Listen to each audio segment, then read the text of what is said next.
আল্লাহ মালাকুল মাউত কে বলবেন, মালাকুল মাউত কি অবস্থা? বলবে সব শেষ।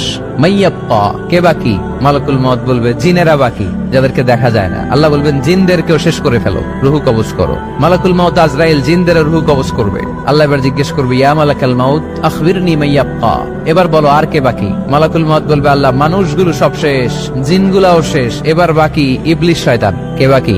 ইবলিশরেও শেষ করো, ইবলিশও শেষ।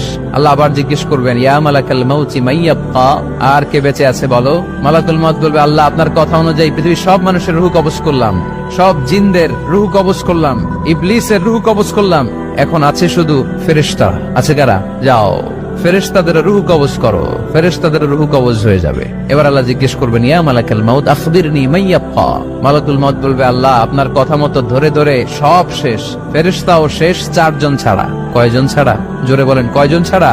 ইসরাফিল, জিব্রাইল, মিকাইল,